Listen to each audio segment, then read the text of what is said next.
Gachibowli prism కాల్పుల కేసులో బత్తుల ప్రభాకర్ ను పోలీసులు కస్టడీ కోరారు. కస్టడీ పిటిషన్ పై సోమవారం విచారణ జరగనుంది. ప్రిజం పబ్ కాల్పుల కేసు దర్యాప్తులో కీలక విషయాలు వెలుగులోకి వస్తుండటంతో ప్రభాకర్ ను పోలీసులు 7 రోజుల కస్టడీ కోరారు. నిన్న అరెస్ట్ అయిన సాఫ్ట్వేర్ ఉద్యోగి రంజిత్ ప్రభాకర్ ను బ్యాంక్ అకౌంట్ల విషయంలో సహాయం చేసినట్లు తెలుస్తోంది. ఇద్దరూ కలిసి బీహార్ కు వెళ్లి గన్స్ కొనుగోలు చేసినట్లు పోలీసులు గుర్తించారు.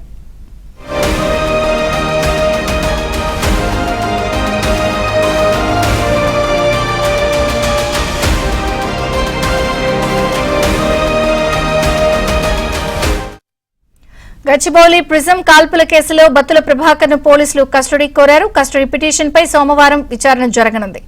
ఇక పూర్తి సమాచారం మా ప్రతినిధి శశి అందిస్తారు.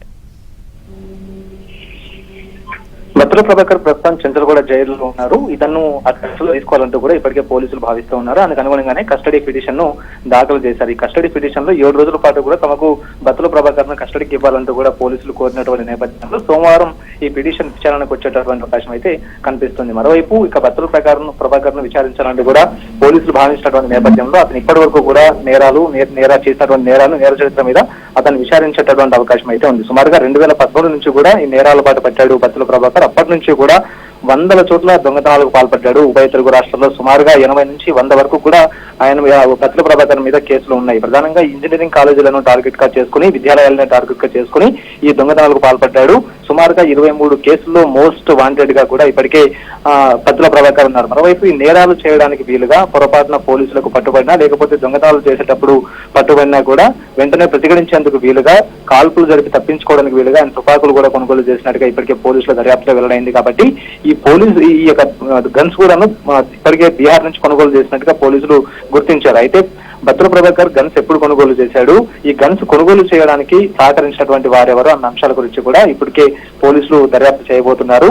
అందుకు అనుగుణంగానే బత్తుల ప్రభాకర్ ని కస్టడీలోకి తీసుకుంటే ఇప్పటి వరకు చేసినటువంటి నేరాలు అన్నిటిపైన ఒక క్లారిటీ వచ్చేటటువంటి అవకాశం అయితే ఉంది. మరోవైపు కొల్లగొట్టిన ప్రతి చోట్ల కూడా లక్షల్లో సొమ్ము కొల్లగొట్టాడు. కాబట్టి ఈ కొల్లగొట్టిన సొమ్మునంతా కూడా ఎక్కడ దాచాడు, ఎవరెవరికి ఇచ్చాడన్న అంశాల గురించి ప్రధానంగా పోలీసులు దర్యాప్తు చేయబోతున్నారు. ఇక బత్తుల ప్రభాకర్ కి ఎవరైనా సహకరించాలన్న అంశాల గురించి కూడా దర్యాప్తు చేస్తున్నటువంటి క్రమంలోనే బత్తుల ప్రభాకర్ కి ఇప్పటికే రంజిత్ అనేటటువంటి వ్యక్తి సహకరించినట్టుగా పోలీసుల దర్యాప్తు వెళ్లడంతో రంజిత్ ను కూడా ఇప్పటికే అరెస్ట్ చేసి రిమాండ్ చేశారు. ఒక బస్సులో రంజిత్ కు ప్రభాకర్ పరిచయం అయినట్టుగా తెలుస్తుంది. అప్పటి నుంచి ఇద్దరి మధ్య సహేద్య కుదిరింది. ఇక రంజిత్ సహకారంతో గన్స్ కూడా కొనుగోలు చేసినట్టు తెలుస్తోంది. కాబట్టి ఈ ఇద్దరికి ఎవరు సహకరించారు, ఎవరు మధ్యవర్తిత్వం వహించారన్న అంశాల గురించి కూడా ఇప్పటికీ ఎవరికన్నా విచారించేందుకు పోలీసులు సిద్ధమైపోతూ ఉన్నారు. సో మొత్తానికి సోమవారానికి పిటిషన్ విచారించడానికి అవకాశం అయితే ఉంది. న్యాయమూర్తి బత్తుల ప్రభాకర్ ను 8 రోజుల కస్టడీకి వేచి చూడాలి. థాంక్యూ శశి.